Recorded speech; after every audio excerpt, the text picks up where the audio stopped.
afternoon and welcome to the historic Arkansas Riverwalk of Pueblo. My name is Lexi and I'll be your boat captain this afternoon. Let me hang on until we get... I don't like when you hit me on the head. I don't want to do that.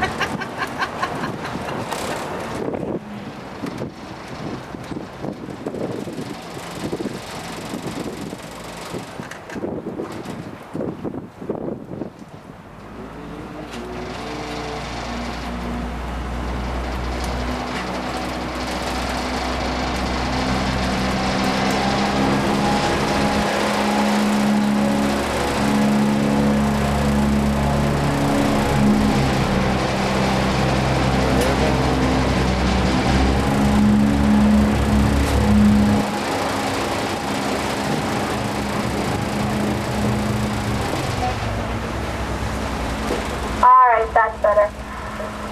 Now, an interesting fact about the point we're on right now on the Riverwalk is that the Arkansas River actually did flow through this exact point at one time.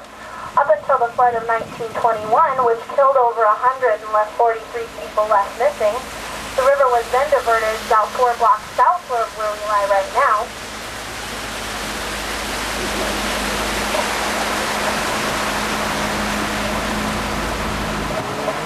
If you look to your right, you'll see a series of bronze statues that depict some of the wildlife native to this region.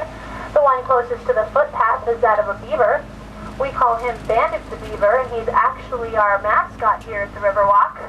The story behind Bandit is that as this area of the project was nearing completion, employees would come down and see that many of the shrubs and trees were being destroyed. Initially, they suspected it to be teenage boys being destructive, but when they set up security cameras one night, they found that it was a family of 8 or 9 beavers that had set up a dam in this area. Those beavers were captured by the Division of Wildlife and relocated down near Runyon Lake.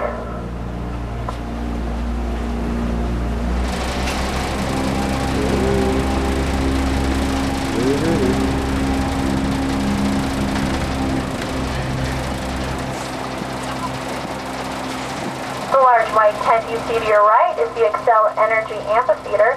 This hosts many of our events known as Boats, Blues, and Barbecue, which took place this last weekend, and Rolling on the Riverwalk, which will be on July 4th. It's actually hosting more and more events as the people become more known of it. It's actually going to host a wedding this summer.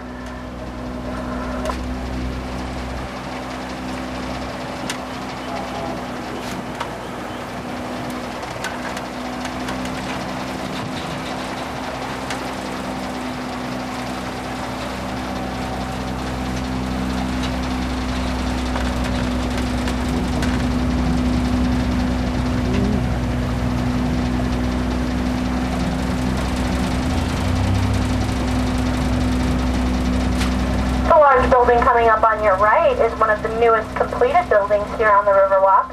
It is the AT&T Cellular Wireless Care Center.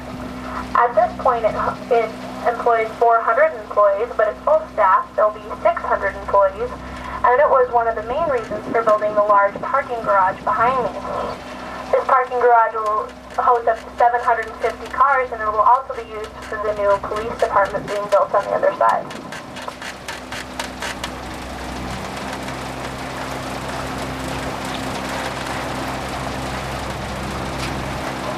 The island we are approaching is called Murray Island. It is there for Mel Murray, who is our first executive director here at the Riverwalk. Also, as we get closer, you'll be able to see a series of bells on the right side of the channel. Those were dedicated in memory of Chris Weaver. He was very instrumental in the project here at the Riverwalk, but unfortunately passed away before groundbreaking ever took place. An interesting fact about those bells is that they're made out of recycled oxygen tanks.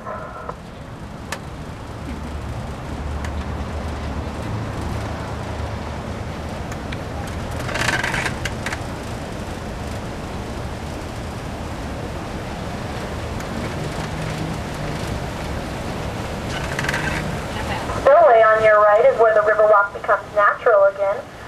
Fishing is permitted beyond these points, and about a mile down is where the actual natural water runs.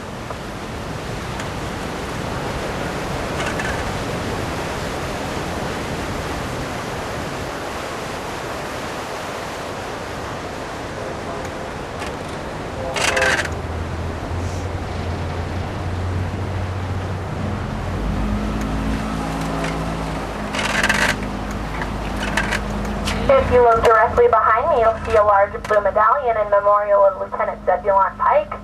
Lieutenant Pike and his camp were known to set up camp right along this region, and that medallion is known to be the exact location where they set up on what they plotted to be a one-day journey to the top of Pike's Peak.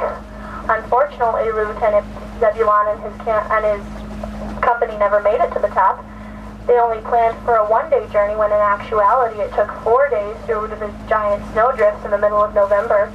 So the company was also only planning for the weather. They only had cotton linens on in the middle of November, and anyone from Colorado knows that's not going to get you through.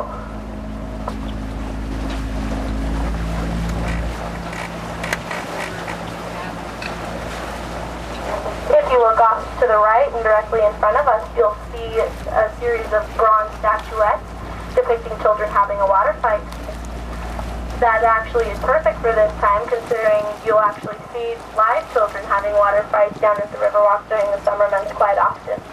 Those were donated from our summer showers program and are also there to keep children hydrated.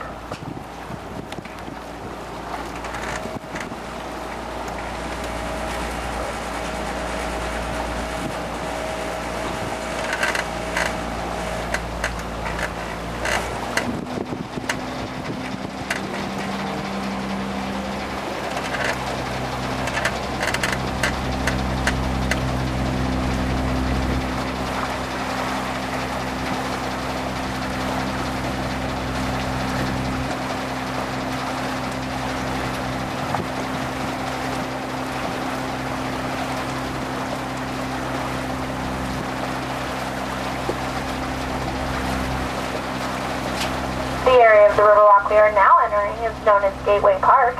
It is the newest phase, and it is through stage 3 in a 6-stage process. When the Riverwalk is completed, we hope to have it extend all the way down to Runyon Lake underneath Santa Fe Bridge.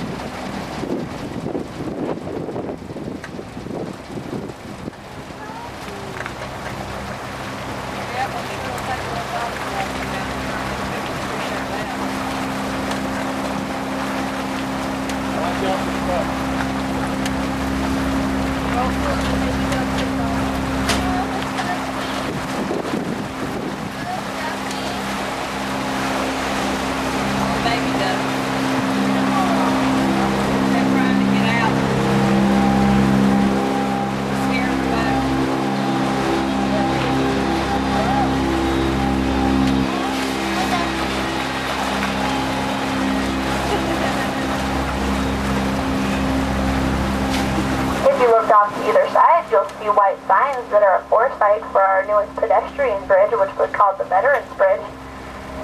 If a family desires, they can pay $75 and have one of the bricks instilled with their family's name on it, with one veteran per brick, and they will have their branches and dates of service as well as their names. So the vegetable bridge is going to be right there? Uh-huh.